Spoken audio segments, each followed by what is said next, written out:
नूरगंज का जंगल अब वीरान था। गांव वालों का कहना था कि वहां एक जिन्न भटकता है जिसने एक इंसानी लड़की से मोहब्बत की थी, पर अपनी हवस में उसे मार डाला था। अब वह जिन्न हर 100 साल बाद अपनी अधूरी मोहब्बत को ढूंढता है और जो लड़की उसे मिलती है वह कभी लौटकर नहीं आती है। सना शहर की चकाचौंध छोड़कर नानी के मरने के बाद अकेली नूरगंज लौटती है। नानी की वसीयत में लिखा था, अगर जंगल की हवाओं में किसी ने तुम्हारा नाम पुकारा तो पलटना मत। लेकिन सना जिद्दी थी, उसे इन कहानियों पर यकीन नहीं था। रात को खामोश हवाओं में उसे सचमुच अपना नाम सुनाई देता है, किसी की टूटी धीमी आवाज, सना मेरी। इसी नशे में सी वह जंगल की तरफ खींचती चली जाती है। पुराने कुएं के पास पहुंचते ही जमीन हिलने लगती है। एक काला साया सामने आता है, राफे। लेकिन इस बार राफे अलग है। उसकी आंखों में प्यार नहीं, भूख है। उसके हाथों से काला धुआं निकल रहा है।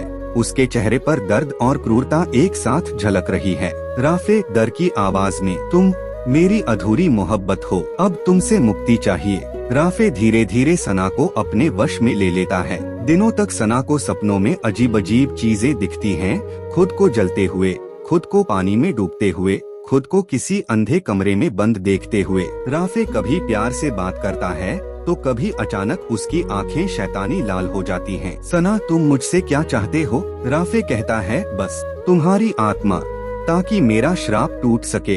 हामिद बाबा गांव का एक बूढ़ा सना को सच्चाई बताता है। हामिद बाबा, वो जिन्न जिसे तुमने आजाद किया, वो पहले भी एक लड़की से मोहब्बत कर बैठा था, पर जब लड़की ने उसकी हकीकत देखी वह डर गई और राफे ने गुस्से में उसे मार डाला। अब वो हर 100 साल में एक मासूम लड़की को फंसाता है ताकि अपनी रूह को आजादी दिला सके। सना को समझ आ चुका था कि राफे से बचने का एक ही तरीका है, या तो वो खुद अपनी जान दे दे या फिर हमेशा के लिए उसकी गुलाम बन जाए। आखिरी रात राफे उसे कुएं के पास बुलाता है। राफे, अगर तुम मुझे अपनी रूह सौंप दो, मैं तुम्हें दर्द नहीं दूंगा, तुम्हें सदा के लिए अपने साथ रखूंगा। मोहब्बत में सना आंसू बहाती है। दिल उसका भी टूट चुका था, क्योंकि कहीं ना कहीं वह भी उससे प्यार करने लगी थी। मगर वह जानती थी कि अगर वह झुकी तो और भी मासूम जिंदगियां तबाह होंगी।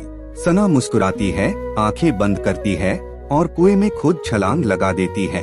राफे चीख पड़ता है, एक ऐसी चीख जो जंगल के हर कोने में गूंज उठती है। सना की आत्मा उड़ती हुई आसमान में चली जाती है। उसका बलिदान राफे के श्राप को तोड़ देता है। राफे जलता हुआ धुएं में बदल जाता है और साया हमेशा के लिए मिट जाता है। लेकिन गांव के पुराने पेड़ों के बीच आज भी कभी कभी सना की हंसी गूंजती है, जैसे वो कह रही हो, मोहब्बत ने मेरी जान ली मगर औरों की जान बचा ली। चैनल को सब्सक्राइब और वीडियो को लाइक करें।